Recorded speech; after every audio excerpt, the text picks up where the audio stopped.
Olá, pessoal, tudo bem com vocês? Continuando as nossas revisões sobre as provas, que vocês vão fazer, hoje nós vamos fazer revisão na matéria de... Aqui nós temos as características exclusivas dos seres vivos. Os seres vivos têm características em comum. Veja algumas. Precisam de energia para sobreviver. Observe. Podem se reproduzir, isto é, gerar descendentes, Tanto as plantas quanto os animais. São formados por células, unidades muito pequenas, não visíveis a olho nu. Bactérias são seres vivos formados por uma única célula.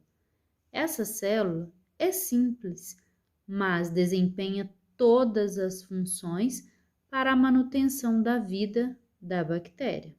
Aqui nós temos o exemplo, da salmonela, que é uma bactéria. As células que formam os fungos, os animais e as plantas são mais complexas. O que é complexo? Complexo que não é simples. Há fungos formados por apenas uma célula, como o levedo, mas também existem fungos cujo corpo é formado por muitas células. Observe, aqui nós temos a célula do levedo e aqui nós temos o fungo, que é um cogumelo. Esse é o conhecido como champignon. Plantas e animais são formados por várias células. Em algumas plantas e animais, as células organizam-se formando órgãos.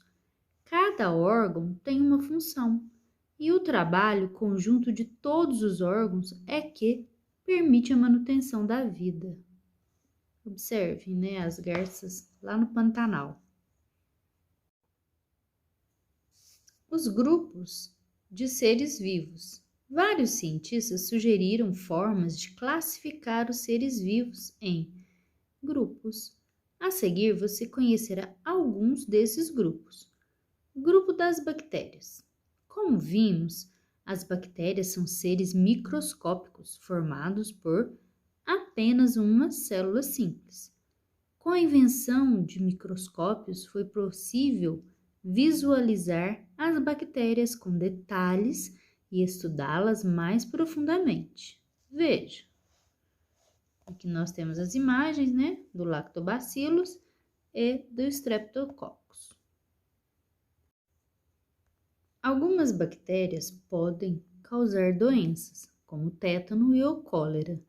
Entretanto, existem bactérias que são utilizadas pelas pessoas, como os lactobacilos, que participam da transformação do leite em queijo e iogurte.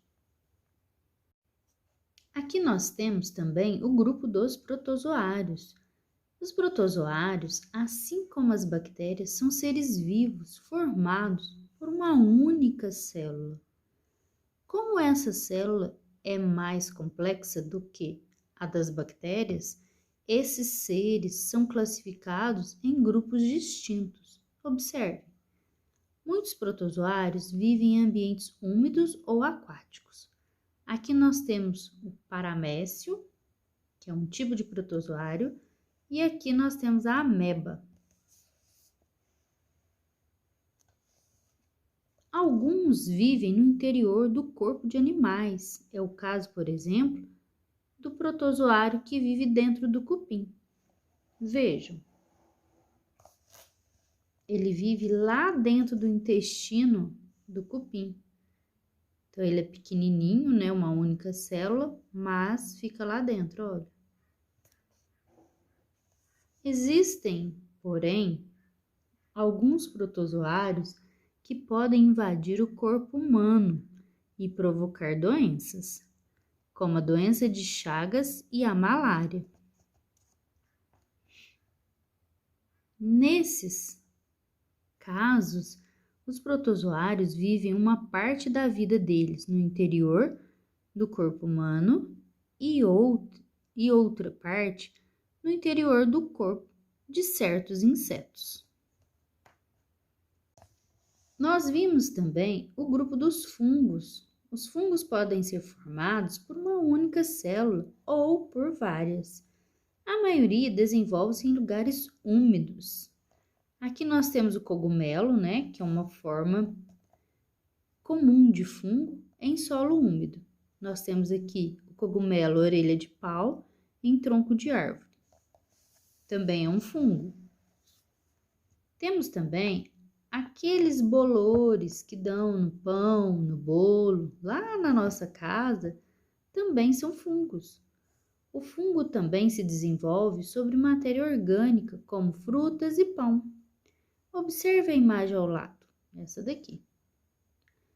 O champignon, o shiitake e o shimeji são fungos comestíveis, bastante apreciados. Mas também nós temos outros tipos de fungo que fazem mal à saúde. Por isso, não coma nenhum tipo sem ter a certeza de que ele é comestível, ok? Então, aqui os tipos de fungo comestíveis que nós temos: o champignon, o cogumelo shiitake e o cogumelo shimeji. Além de fungos venenosos, existem aqueles que podem causar no ser humano doenças chamadas micoses. Então, além daqueles que fazem mal, nós temos também fungos que nos causam as micoses. Essas doenças afetam a pele e às vezes alguns órgãos internos do corpo. Agora, né, nesse período de frio, nós temos que tomar um banho, secar entre os dedos, não deixar nada molhado, porque por que eu tô falando entre os dedos? Que geralmente a gente calça uma meia. Se a gente calçar a meia com o pé molhado, é um ambiente propício para os fungos se desenvolverem, né? Eles não gostam de ambientes úmidos. Então, seca direitinho, né? Não deixa o corpo molhado em nenhuma parte. Espero que tenham gostado da nossa aula, né? Você que é o meu aluno do YouTube, seja muito bem-vindo. Qualquer dúvida, deixe no comentar, aqui nos comentários, né? Que eu terei maior prazer em responder, tá bom? Um grande beijo e até a próxima aula.